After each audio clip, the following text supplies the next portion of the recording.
بسم اللہ الرحمن الرحیم۔ سیرت النبی۔ حلیمہ رضی اللہ تعالیٰ عنہا کا دیس اور برکتوں کا آغاز۔ پہلے سفر میں جو خواتین آگے نکل گئی تھیں وہ اب منہ دیکھتی رہ گئیں۔ حلیمہ اپنی سواری باد بہاری کے ساتھ کوسوں دور نکل گئی اور ان سے کہیں پہلے اپنے دیس جا پہنچی۔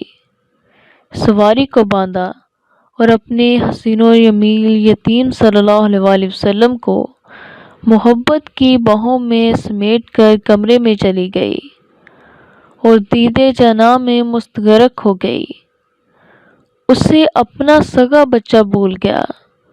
جو معصومیت، کشش اور زیبائی یہاں تھی وہ کسی اور میں کہاں ہو سکتی تھی؟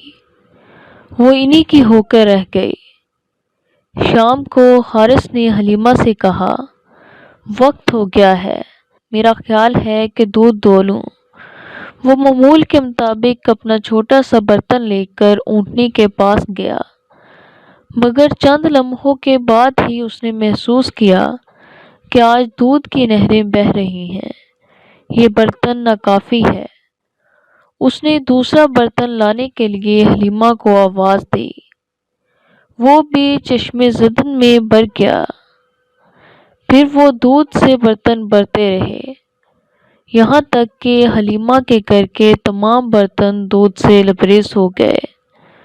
وہ جو دودھ کے چند قطروں کو ترستے تھے، دودھ کے ابلتے چشمے دیکھ کر مسرت و انبساط سے جھوم اٹھے۔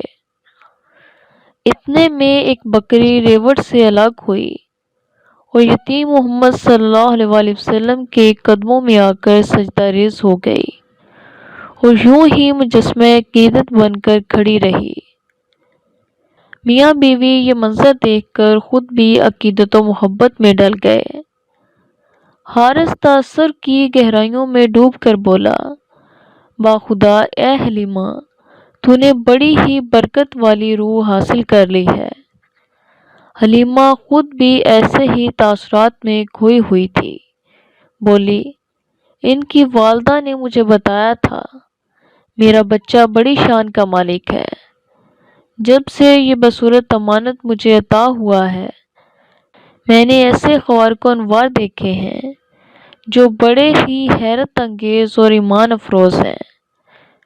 ابتدا میں نے عالم خواب میں اور بوقت ولادت عالم بیداری میں دیکھا کہ میری ذات سے نور خارج ہوا ہے جو پھیلتا چلا گیا، یہاں تک کہ شام اور بصرہ کے محلات مجھے نظر آ گئے اور میں نے وہاں کے در بام کو دیکھ لیا۔ پھر خاص حالات میں عورتوں کو جو تکلیف دہ تبدیلیاں محسوس ہوتی ہیں، میں ان میں سے کسی ایک سے بھی دوچار نہیں ہوئی، اس لیے پورے یقین کے ساتھ کہہ سکتی ہوں کہ ایسا بچہ کائنات کو اور نہ کسی عورت کو نصیب ہوا ہے اور نہ ہوگا۔ یہ برکات صرف حلیمہ کے گھر تک ہی محدود نہ رہیں، اس کے گھر سے اٹھنے والی خوشبو نے پوری وادی کو کشت زعفران بنا دیا۔ سارا علاقہ دلاویز خوشبو سے مہک اٹھا۔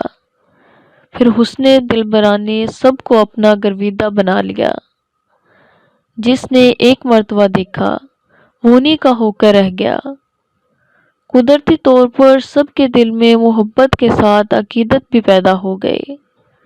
جو بیماری یا کسی تکلیف میں مبتلا ہوتا وہ حلیمہ کے گھر آ جاتا اور حضور صلی اللہ علیہ وآلہ وسلم کا دست مبارک اپنے جسم پر پھیرتا، قدرت اسے شفا عطا کر دیتی۔ اس طرح وہ اسی وقت سے ہی مرجع خلائق اور شفیع جہاں بن گئے۔ امام احمد سینی و حلان رحمۃ اللہ علیہ حضرت حلیمہ سعدیہ رضی اللہ تعالیٰ عنہا کے حوالے سے لکھتے ہیں، آپ نے فرمایا، اور لوگوں کے دلوں میں آپ کا پیار اور برکت کا اعتقاد ڈال دیا گیا، یہاں تک کہ جب کسی کو کوئی بدنی تکلیف پہنچتی وہ آپ کا ہاتھ مبارک پکڑ کر اس جگہ پھیرتا، اللہ تعالیٰ اسے فوراً ہی شفا عطا فرما دیتے۔ شکریہ۔